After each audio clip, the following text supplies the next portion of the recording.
অনারের এই নাম্বার সিরিজটা তাদের মিড রেঞ্জকে প্রতিনিধিত্ব করতো, বাট অল্প কিছু বছরের মধ্যেই তারা এই নাম্বার সিরিজকে মিড রেঞ্জ থেকে একদম প্রায় ফ্ল্যাগশিপের দ্বার প্রান্তে নিয়ে আসছে।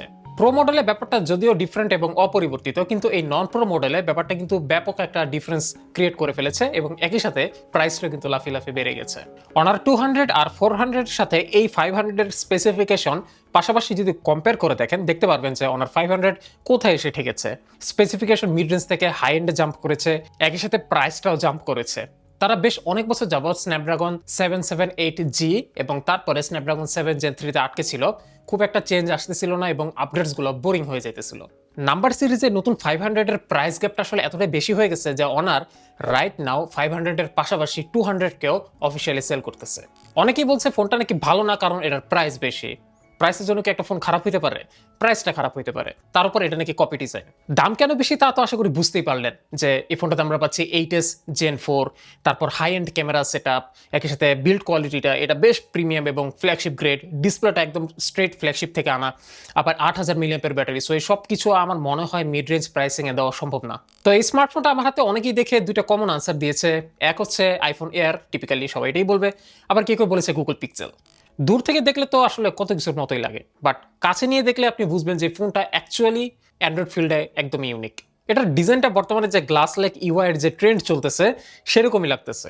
যেমন ক্যামেরা হাউজিং এর পার্টটুকু একদম ট্রান্সপারেন্ট গ্লাস, কিন্তু বাকি অংশটুকুতে ম্যাট ফিনিশড করা গ্লাস ব্যাক প্যানেল। সাথে আছে অ্যালুমিনিয়াম ফ্রেম এবং এটার ফিনিশিংটা খুবই জোস, হাতে লাগলে খুবই সফট ফিল হয় এবং ফোনটা বেশ খানিকটা স্লিম এবং ডিসপ্লে সাইজটাও আমার বেশ ফেভারিট 6.55 ইঞ্চ। ফলে ফোনটা ওভারঅল সাইজে বিরাট না, যেমনটা আগে আমরা দেখেছি অনার 200-এ। এটা বিরাট লম্বা একটা ফোন, বাট 400 দেন 500 এখানে তারা সাইজটাকে একটু কন্ট্রোল করতেছে, যেটা খুবই ভালো হয়েছে। কারণ এই ধরনের ফোনগুলো রেগুলার ডে টু ডে ইউসেজের phone. So regular day to day ইউসেজের লম্বা ফোন আমার কাছে পার্সোনালি বিরক্তিকর। তবে হ্যাঁ, ফোনটার ওয়েট ডিস্ট্রিবিউশন পারফেক্ট না, ফোনটা আসলে একটু টপ হেভি। সো উপরের দিকটা একটু ভারী মনে হবে আপনার। আর সম্ভবত এটা বাজেটে খুব অল্প কিছু ফোনগুলোর মধ্যে একটা ফোন যাতে IP69K পর্যন্ত ওয়াটার অ্যান্ড ডাস্ট প্রোটেকশন দেওয়া হয়েছে। ডিভাইসটার ডিজাইন এবার আপনার কাছে কেমন লাগছে জানাবেন আমাকে কমেন্ট বক্সে। বর্তমানে 50,000 টাকার বাজেট সেগমেন্টের বাজারে তিনটা পপুলার অপশন আছে, যারা হচ্ছে iQ Neo 11 and then OnePlus A60 এবং Redmi K90। সবাই এই ফোনগুলো নিয়ে কথা বলতেছে অনেক, তাদের মধ্যে অনার 500 একটা নতুন কম্পিটিশন। কিন্তু ওই বাকিরা সবাই দিচ্ছে স্ন্যাপড্রাগন 8 Elite চিপ, এটা দিচ্ছে 8S Gen 4। So I don't think so যে এই ফোনটা তাদের সাথে পারফরমেন্সে কিপ আপ করতে পারবে, তবে কাছাকাছি থাকবে এটুকু তো অবশ্যই বলা যায়। ধন্যবাদ আমাদের আজকের ভিডিওটির স্পন্সর এক্সেলটেককে। আপনারা যদি এই স্মার্টফোনটি কিনতে চান এক্সেলটেকের কাছে ভিজিট করতে পারেন। এই ফোনের ডিসপ্লেটা খুবই ভালো, স্পেশালি বলতে হয় ব্রাইটনেসটা আমি যথেষ্ট পেয়েছি। আউটডোরের ডিরেক্ট সানলাইটে এটার ডিসপ্লেকে আমার ব্যবহার করতে তেমন কোনো অসুবিধাই হয় নাই। এবং একই সাথে এই ডিসপ্লেটা 6000 nits maximum HDR brightness provide করতেছে। এবং আমার এক্সপিরিয়েন্সে এই ফোনটাতে এইচডিআর কন্টেন্ট আমি দেখেছি, যথেষ্ট ব্রাইট লাগে। আই এম নট শিওর এটা আসলে 6000 নিটস হিট করতেছে কিনা, তবে ডেফিনেটলি এই বাজেটে আরো যত এইচডিআর ডিসপ্লে আছে তাদের মধ্যে এটা one of the brightest HDR display. ডিসপ্লেটা খুবই ভালো কালার প্রডিউস করতে পারতেছে এবং যথেষ্ট ভালো শার্পনেস আছে, 460 পিপিআই এবং full HD plus 1.5K resolution. এবং ডিসপ্লেটা অপারেট করে আমার কাছে খুবই স্মুথ এবং রেসপন্সিভ লাগছে। আর হ্যাঁ, এই ডিসপ্লেটা কিন্তু খুবই আই প্লিজিং একটা ডিসপ্লে। 3840 হার্টজে পিডব্লিউএম ডিমিং দেওয়া হয়েছে, সো আপনাদের চোখের উপর কোনো প্রেশার পড়বে না এই ডিসপ্লেতে। এবং একই সাথে এটাতে এবার নতুন এআই ব্রাইটনেস অ্যাডজাস্টমেন্ট ফিচার দেওয়া হয়েছে এবং যেটা আমি দেখলাম যে আসলেই চমৎকার কাজ করতেছে। এনভায়রনমেন্ট অনুযায়ী এটা পারফেক্ট ব্রাইটনেস সবসময় মেনটেন করতেছিল, যেটা আমার পার্সোনালি খুবই ভালো লাগছে। আরও ভালো লাগছে এই ডিসপ্লের ফ্রন্ট ভিউটা, 1.05 মিলিমিটার স্লিম বেজেল। যদিও কর্নারের দিকের বেজেলটা স্লাইটলি মোটা, যেটা একটু বেখাপ্পা লাগে দেখতে, but otherwise this is completely fine for me. 95.4% screen to body ratio, this is amazing. And এটা একটা LTPO panel, good for your battery, I mean your battery. But weird enough যে এই ফোনটাতে অপটিক্যাল ফিঙ্গারপ্রিন্ট সেন্সর দেওয়া হয়েছে, যেটা আমি expect করতেছিলাম অন্তত আল্ট্রাসনিক হবে, কারণ এই যে একটু আগে যে কম্পিটিশনের কথা বললাম 50,000-এর, ওরা প্রায় সবাই আল্ট্রাসনিক দিতেছে, ও দিতেছে অপটিক্যাল। যদিও এটা খুবই ফাস্ট এবং অ্যাকুরেট, বাট অপটিক্যাল। তো হার্ডওয়্যার নিয়ে আমরা মূলত কথা বলতেছি বেশি, যে ফোনটার পারফরমেন্সের ব্যাপক একটা উন্নতি ঘটছে। তো এইবারের অনার 500-এর হার্ডওয়্যার সেগমেন্ট বেশ রিচ। আপনারা পাচ্ছেন স্ন্যাপড্রাগন 8S Gen 4, 12 বা 16 GB LPDDR 5X RAM option, 256 বা 512 জিবি UFS 3.1 স্টোরেজ। অনেকেই UFS 4.0 দিতেছে, বাট 3.1 খুব বেশি খারাপ না, বাট মেবি 3.2ও তো দিতে পারতো। ওইটা 3.1 এর থেকেও কিন্তু সিগনিফিকেন্টলি ফাস্ট। ফোনটা আরো দিচ্ছে 8000 milliampere battery, 80 watt fast charging সহ, ওয়াইফাই 7 আছে, ব্লুটুথ 6 আছে। কিন্তু ফোনটার টাইপ সি পোর্টটা USB 2.0 অনলি। মেবি এটা সবাইকে এফেক্ট করবে না, বাট এই প্রাইসে তো অন্যান্যরা ইউএসবি 3.1 মেবি দিচ্ছে। ফোনটা বেঞ্চমার্কে মোটামুটি ভালোই পারফর্ম করছে। অ্যান্ড্রয়েডে এই ফোনটা 23,97,000 প্লাস স্কোর করেছে। তারপর গিগবেঞ্চে সিঙ্গেল করে 2,106, মাল্টি করে 6,697, and then 3D mark wild life এক্সট্রিমে 4,674, স্টিল নোমাড লাইটে 1,823 এবং ডিসেন্ট এনাফ স্টোরেজ স্পিড। তো আমার পার্সোনাল এক্সপিরিয়েন্সে স্ন্যাপড্রাগন 8s Gen 4 তার জিপিইউটা আসলে খুব একটা স্ট্রং কখনো মনে হয় নাই, বেঞ্চমার্ক দেখলেও তেমনটাই পাওয়া যায় আসলে ধারণা। কিন্তু প্রসেসরটা এটা খুবই স্ট্রং, আপনি এটাকে ফ্ল্যাগশিপ কাতারে ফালা দিতে পারেন। তো জিপিইউটাকে যদি আপনারা সাইডে রাখেন, অর্থাৎ গেমিংটাকে যদি সাইডে রাখেন, এই ফোনটার পারফরমেন্স মানে প্রসেসিং পারফরমেন্সটা আসলে এতটাই শক্তিশালী যে আগামী 4 থেকে 5 বছর পর্যন্ত এই ফোনটাকে অনায়াসে ইউজ করা যাবে। আমাদের টিপিক্যাল খেলা বেশিরভাগ গেমসে এটাতে আপনারা বেশ অনায়াসে খেলে নিতে পারবেন, বাট কিছু যে হেভি টাইটেলগুলো রিলিজ হয় মাঝে মধ্যেই, সেক্ষেত্রে একটু আপনাকে অ্যাডজাস্ট করেই খেলা লাগবে। এই ফোনটা ক্লিয়ারলি কোনো গেমিং ফোন না, এটাতে কোনো ফ্যান্সি ভেপর কুলিং চেম্বার ওরকম কিছু নাই। আর 8s Gen 4 তো itself isn't a gaming chip. যদিও অনার এই ফোনটাতে কিছু গেমিং স্পেশালাইজড ফিচার প্রোভাইড করার চেষ্টা করেছে অনার ফ্যান্টম ইঞ্জিন 3 এর মাধ্যমে, যদিও ফিচার্সগুলো গ্লোবালি যেভাবে আইকিউ ডিভাইসগুলোতে সাপোর্ট করে সেভাবে কাজ করে না। তো এই ফিচারের আসলে বেনিফিটটা এই মুহূর্তে নেওয়া যাইতেছে না, আশা করি সামনে পারা যাবে। But this is good for casual gaming anyway. আমি ফোনটাতে আরডিআর খেলেছি, কারেক স্ট্রিট খেলেছি, পাবজি খেলেছি, 90 FPS পর্যন্ত পাবজিটাকে খেলতে পারছি। আর ওভারঅল আমার গেমিং সেশনে ফোনের গেমিং আমার কাছে বেশ স্মুথ লাগছে। মোস্টলি হালকা সামটাইমস দু একটা স্টার্টার আমি দেখতে পেয়েছি, এবং এই গেমিং সেশনে ফোনটাতে আমি হালকা পাতলা হিটিংয়ের একটু ফিল পাইছি, যেমন ফোনটা অন অ্যাভারেজ 42°C পর্যন্ত যাচ্ছে, বাট হাতে ধরে মনে হচ্ছিল অনেকটাই গরম, কারণ ফোনটা বেশ খানিকটা পাতলা এবং এই গ্লাস ম্যাটেরিয়াল পরে অ্যালুমিনিয়াম ফ্রেম, এগুলোতে হিটটা একটু বেশি মনে হয় হাতে। আর যেহেতু ভেপর কুলিং চেম্বার সম্পর্কে অফিসিয়াল কোনো তথ্য আমি পাই নাই, সো আই গেস ফোনটা তার হিটিং ডিসিপেশনের জন্য এই ফ্রেমটাকে ইটসেলফ ইউজ করতেছে। আনলাইক আইফোন এয়ার, এই ফোনে ডুয়াল ক্যামেরা সেটআপ দেওয়া হয়েছে। এটার প্রাইমারি ক্যামেরাটা আপনারা হয়তোবা নাম শুনলে চিনবেন, স্যামসাং HP9 সেন্সর 200 মেগাপিক্সেল। আরও আছে 12 megapixel ultra wide angle camera, 117° field of view, এবং সামনে আছে 50 মেগাপিক্সেল সেলফি ক্যামেরা f2.0, যার স্পেশালিটি হচ্ছে আপনারা 4K 30 পর্যন্ত ভিডিও রেকর্ড করতে পারবেন। আমার রেগুলার ডে টু ডে ইউসেজে এই ফোনের ক্যামেরা আমাকে বেশ খানিকটা অবাক করেছে এর হাই ডাইনামিক রেঞ্জ ডিটেলস এবং এক্সপোজার ব্যালেন্সিং দেখে, যার বড় ক্রেডিটটা দিতে হয় এর সফটওয়্যার অপটিমাইজেশনকেই। সিনারিতে কন্ট্রাস্টের পরিমাণটা আমার কাছে যথেষ্ট মনে হয়েছে, এবং এর ফলে ওভারঅল ছবিতে বেশ ভালো কালার এবং ডিটেলস পাওয়া যাচ্ছিল। ন্যাচারালি এই সেন্সরটা খুব ভালো ডিটেলস প্রোভাইড করতে পারে, এবং সেরূপ একটা আউটপুট কিন্তু এখানে দেখতে পাচ্ছিলাম। এবং আমার পার্সোনালি মনে হয় যে এই 50,000 টাকার বাজেটে এটা অবশ্যই খুবই স্ট্রং একটা camera output, and definitely one of the best. তো এই ফোনের পেছনে আপনারা দুইটা ক্যামেরা পাচ্ছেন, তাই আলট্রা ওয়াইড এবং মেইন ক্যামেরার অপশনটাই পেতেছেন, এবং মেইন ক্যামেরা আপনারা 2x 4x জুমটা অন স্ক্রিনে দেখতে পাচ্ছেন, আর একটু স্লাইড করলে একদম সর্বোচ্চ 30x পর্যন্ত যাওয়া যায়, ভিডিও রেকর্ডিংয়ে 10x পর্যন্ত যাওয়া যায়। এখানে বেশ কিছু কালার সিমুলেশনের অপশন দেওয়া হয়েছে। আগে অন্য ফোনগুলোতে 3টা পাওয়া যেত, এই 3টা like the vibrant, natural and authentic, এবং এই 3টা প্রোফাইল ঠিক আগের মতোই আছে। যেমন ভাইব্রেন্টটা হচ্ছে একেবারে ন্যাচারালটা হইতেছে একদম ন্যাচারালের লেস স্যাচুরেটেড ভার্সন, আর অথেন্টিকটাতে হচ্ছে একটু কন্ট্রাস্টটা বুস্ট হয়। তো সামটাইমস অথেন্টিকটা ভালোই লাগে, তবে এবার আমরা আর অনেকগুলো এক্সট্রা পাইতেছি যে এই জিনিসগুলো। তবে ইন্টারেস্টিং লাগলো এবারের এই 3টা picture profile, romantic blue, golden autumn এবং ওয়ার্ম সানসেট। এগুলো ছবিতে মানে ড্রাস্টিক্যাল কিছু কালার চেঞ্জ আনে, যা আসলে ভালোই লাগছে দেখে।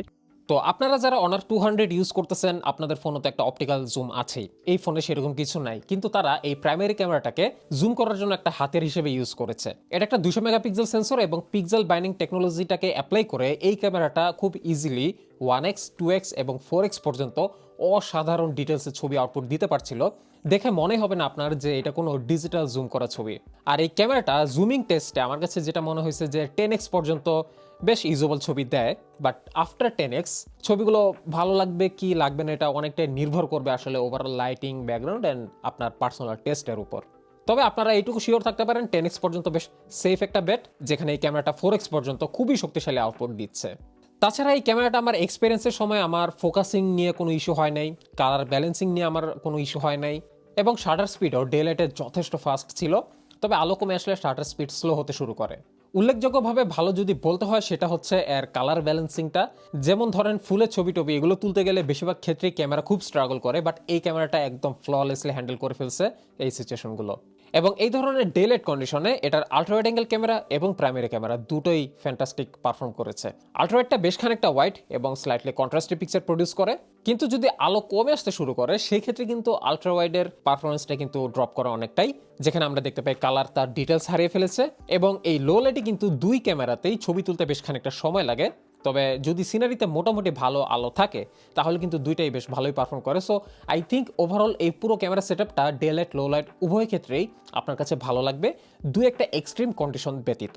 এরপরে যেই পাশে যে নাইট মোডটা দেখতে পেতেছেন, এটা নিয়ে আমি কাইন্ড অফ ডিসঅ্যাপয়েন্টেড। এই নাইট মোডে আসলে কিছুই নেই। এটা আপনার রেগুলার মোডে, অর্থাৎ এই যে ফটো মোডে আপনারা যখন লো লাইটে যাবেন অটোমেটিক নাইট ট্রিগার হবে, 1-1.5 সেকেন্ড 2 সেকেন্ড লাগায় ছবি তুলবে, ওইটা এখানেই করে। বাট আমি আশা করতেছিলাম এখানে অ্যাকচুয়ালি অ্যাস্ট্রো ফটোগ্রাফি বা চাঁদ তারার ছবি তোলার জন্য বিশেষ কোনো মোড টোড হয়তো বা থাকতে পারতো, বাট সেরকম কিছুই দেয় নেই। সেক্ষেত্রে প্রো মোডে গিয়ে আমি আসলে ম্যানুয়ালি এই যে 15 সেকেন্ড শাটার স্পিড দিয়ে দু একটা ছবি তোলার ট্রাই করছিলাম, আহামরি ভালো হয় নাই। এমনকি প্রো মোডে আপনারা ভিডিও সেগমেন্টে গেলেও এখানে অ্যাকচুয়ালি তেমন কোনো এক্সট্রা ফিচার নাই ম্যানুয়াল অপশনসগুলো বাদে। আই উইশ এই ফোনটাতে লক প্রোফাইলে ভিডিও রেকর্ড করার একটা অপশনস যদি থাকতো ভালো হতো। ভিডিও রেকর্ড করতে পারবেন সর্বোচ্চ 4K 60 পর্যন্ত, এমনকি ফ্রন্ট ক্যামেরাতে 4K 30 আছে, এই ব্যাপারটা ভালো। আর হচ্ছে সুপার স্লোমো, এখানে 1080p 120 fps, এটাও 1080p অনলি, 1080p 240 পর্যন্ত যায়। তো 200 মেগাপিক্সেল সেন্সর, দ্যাট মিনস আপনারা 200 মেগাপিক্সেল মোডে ছবি তুলতে পারবেন এই ক্যামেরায়, যেটা নর্মালি আপনার রেগুলার ক্লিকে কিন্তু 12.5 মেগাপিক্সেলের ছবি ওঠে। তো এই দুটো ভিন্ন রেজলিউশনে ছবিতে কেমন পার্থক্য দেখা যায় সেটাই দেখতে চাচ্ছিলাম। তো বেশ কিছু ছবি তোলার পর আমার কাছে যেটা মনে হয়েছে যে 200 মেগাপিক্সেল মোডে এই ক্যামেরার যেই বিভিন্ন সফটওয়্যার যে ফিচার্স বা পিকচার অ্যালগোরিদম তার বেশিরভাগই আসলে এখানে অ্যাপ্লাই হয় না। ফলে 200 মেগাপিক্সেল ছবিগুলোকে আপনার কাছে একটু মিউটেড মনে হতে পারে, স্লাইটলি লেস স্যাচুরেটেড ছবি মনে হতে পারে, তবে ডিটেলসের দিক দিয়ে কিন্তু এখানে কোনো আপোষ নাই। আপনারা স্ক্রিনে এই মুহূর্তে জুম করা অংশগুলো যা দেখতে পাচ্ছেন, এখানে আশা করি আপনারা এই 12 মেগাপিক্সেল আর 200 মেগাপিক্সেলের মধ্যে তফাৎটা বুঝতে পারতেছেন। সো বাই এনি চান্স যদি আপনার খুবই হাই রেজলিউশন ছবি দরকার পড়ে, এটা 200 মেগাপিক্সেল আপনাকে হেল্প করবে। এর পাশাপাশি নন হিউম্যান অবজেক্টের পোর্ট্রেট ছবি তোলার চেষ্টা করেছি এবং এখানে দেখতে পাচ্ছিলাম ক্যামেরাটা মোটামুটি কাজ করতে পারছে। বাট তার থেকে বেশি ইন্টারেস্টিং লাগছে যে এইটাতে কিছু কালার সিমুলেশন দেওয়া হয়েছে পোর্ট্রেট ছবি তোলার জন্য, যেগুলো খুবই চমৎকার। এবং আপনার সিনারি অনুযায়ী বা সাবজেক্ট অনুযায়ী এই ফিল্টারগুলোকে যদি ট্রাই করে ছবি তুলতে পারেন, বেশিরভাগ ক্ষেত্রেই আপনার চান্স আছে যে চমৎকার কিছু রেজাল্ট পেয়ে যাবেন এটার পোর্ট্রেট ক্যামেরা থেকে। এবং অবজেক্টের সেপারেশন, ব্যাকগ্রাউন্ড ব্লার আমার কাছে চমৎকার লেগেছে। অন্যদিকে ফ্রন্ট ক্যামেরাটাও বেশ ভালো লেগেছে, ভালো ডিটেলস অবশ্যই ধরতে পারে। তবে এটার পোর্ট্রেট মোডে যেই ফিল্টারগুলো, এগুলো আই থিঙ্ক আপুদের খুব বেশি ভালো লাগবে রেদার দেন আস। আমার কাছে ফ্রন্ট ক্যামেরা ভালো লাগছে, বাট কয়েকটা তোলার পরে না আর আসলে অত একটা তুলতে মন চায় নাই, কেমন যেন একটু বেশি সুন্দর দেখায় নিজেরে। এর আলট্রাওয়াইড দিয়ে ম্যাক্রো ছবি তোলার অপশন আছে ফোনটাতে, তো একটাই ছবি তুলেছিলাম আনফরচুনেটলি। এটা দেখে আপনারা একটু গেস করতে পারবেন ম্যাক্রো ছবিগুলো কেমন। আমার কাছে মোটামুটি ওকে মনে হয়েছে, নাথিং ফ্যান্সি। আর অপরদিকে আপনারা এই ফোনটাতে ভিডিও রেকর্ড করতে পারছেন 4K 60 fps পর্যন্ত। আমার ইনিশিয়াল ইউজার এক্সপিরিয়েন্সে যে জিনিসটা খুবই চোখে লাগছে তা হচ্ছে এর লেন্স সুইচিংটা ভিডিও রেকর্ডিং অবস্থায় এতটাই স্মুথ যা আসলে সচরাচর দেখা যায় না। ঘরের পাশে গোলাপ ক্ষেত, মানুষ আমার একটা কমন কোয়েশ্চেন করে, ভাই গোলাপের স্মেলে কি ঘর বইরা যায়? বিশ্বাস করেন এই যে আমি এখানে দাঁড়ায় আছি গোলাপের পাশেই, কোনো স্মেল নাই। ফোকাসিং নিয়ে ইস্যু হয় না, এক্সপোজার ব্যালেন্সিং আমি দেখতেছি খুবই ভালো কাজ করতেছে। আসলে এত ভালোভাবে এইরকম করা রোদে, আবার এরকম যে শ্যাডো এরিয়াতে দেন, আবার এই যে সুপার ব্রাইট এরিয়াতে, মানে যে ক্যামেরা আমি প্যান করতেছে এত সুন্দরভাবে এক্সপোজারটাও ব্যালেন্স করতেছে, আমি আসলে এটা দেখার জন্য মোটেও প্রস্তুত ছিলাম না সত্যি কথা বলতে। আলট্রাওয়াইডে গেলে ব্যাপারটা আসলে ওই রকম থাকে না, এখানে একটু কন্ট্রাস্ট স্লাইটলি বেড়ে যায়, কালার স্লাইটলি কমে যায়।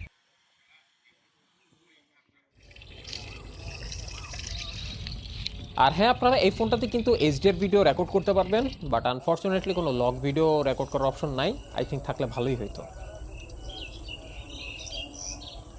একটা অদ্ভুত ঘটনা ঘটে গেছে এই ফোনটার সাথে, যা হচ্ছে এই ফোনটা তার সবগুলো ছবি জেইপেগ ফরম্যাটে সেভ করে, যেটা স্বাভাবিকভাবেই আনকম্প্রেসড ডেটা কম্পেয়ার টু HEIF, যেটা আমরা এখন বেশিরভাগ ডিভাইসে দেখতে পাই। অন এভারেজ পার ক্লিক এটা 7 থেকে 12 মেগাবাইট জায়গা খরচ করে, আর যদি হাই রেজলিউশন মোডে তুলতে পারেন ছবি 50 থেকে 60 মেগাবাইট পার হয়ে চলে যায়। সো আপনারা যারা খুব বেশি ছবি তোলেন তাদের জন্য এই ফোনটার স্টোরেজ একটু শর্ট হইতে পারে। আর একই সাথে হালের ট্রেন্ড ফলো করতে গিয়ে অনার এমন একটা বেখাপ্পা কাজ করছে যেটা দেখে আমি একটু বিরক্ত। এখানেও একটা প্রেসার সেন্সিটিভ বাটন আসছে। ফরচুনেটলি এই বাটনটা কাস্টমাইজ করা যায়, এটাকে আপনারা সিঙ্গেল ট্যাপ, ডাবল ট্যাপ এবং লং প্রেস করলে কি কি কাজ করবে 3টা স্টেপে অ্যাডজাস্ট করতে পারবেন। বাট আনফরচুনেটলি ক্যামেরা আর এআই ছাড়া আর কোনো অপশনের সুযোগই নাই। আইদার ক্যামেরা নিয়ে কাজ করেন, এআই এর ট্রিগার করেন, আর বাইরে আর কিছুই করতে দিবে না। অ্যান্ড উইয়ার্ড না, ফোনটা শুধুমাত্র ল্যান্ডস্কেপ মোডে এই বাটনটা জুমিং এর কাজটা করে, পোর্ট্রেট মোডে নিলেই এটার কাজ করে না, তখন জাস্ট শাটারটা কাজ করে। এমন একটা ফিচার দিল অনার যেটা পুরো অপচয় হয়ে গেছে। মেবি গ্লোবাল ইউনিটে এই ব্যাপারটা থাকবে না এরকম, সেখানে হয়তো বা আরো অপশনস দিবে লাইক ফ্ল্যাশ লাইট। তো এই ফোনটা রান করছে নতুন ম্যাজিক ওএস 10-এ বেসড অন অ্যান্ড্রয়েড 16, এবং ইউআইটা একটা ড্রাস্টিক চেঞ্জ নিয়ে আসছে। প্রবাবলি বর্তমান মার্কেটে অ্যাপেলের গ্লাস লাইক ইউআই এর সব থেকে ক্লোজ কপি হচ্ছে এটা। অ্যান্ড বরাবর মতো এটাতে Google play store, Google service সবকিছুই চালানো গেছে, আর বরাবরের মতো নোটিফিকেশন ইস্যুটাও পারসিস্ট আছে এই ফোনটায়। তো সবশেষে আমি মনে করি ফোনটা একটা ভালো অপশন। যাদের কাছে নোটিফিকেশন ইস্যুটা কোনো ইস্যু না, তাদের জন্য এটা সুপার ভালো অপশন। তবে যদি আপনারা জাস্ট স্পেক দেখে ফোনটারে বিচার করেন, মানে স্পেক অ্যান্ড প্রাইস, তাহলে আসলে একটু অবিচার হয়ে যাবে। ফোনটাকে যদি ট্রুলি ফিল করতে চান, আপনাকে এই ফোনটা ইউজ করে দেখতে হবে। পার্সোনালি আমার কাছে মনে হয়েছে 50,000 টাকার বাজেটে এটা one of the best competition. কিন্তু হ্যাঁ, কিছু দিক বিবেচনা করলে ফোনটার প্রাইস আসলেই বেশি। তবে এটা এন্টায়ারলি আমাদের মার্কেটের দোষ না। অনার বাই দেমসেলফ ফোনটার প্রাইস কিন্তু অলরেডি অনেকটা উপরে উঠে নিয়েছে, যার বাটারফ্লাই ইফেক্টের মতো আমাদের বাজারের দরেও সেটা প্রভাব ফেলছে। তো কেমন হলো এই নতুন অনার 500 জানাতে ভুলবেন না আমাকে কমেন্ট বক্সে। অসংখ্য ধন্যবাদ এক্সেলটেকে রিভিউ ইউনিটি দিয়ে সহায়তা করার জন্য। আপনারা এক্সেলটেকের ফেসবুক পেজ অথবা ওয়েবসাইটে ঘুরে আসতে পারেন, অথবা ভিজিট করতে পারেন তাদের ফিজিক্যাল শপটি, যা রয়েছে শ্যামলী স্কোয়ারে, বিস্তারিত ডেসক্রিপশন বক্সে।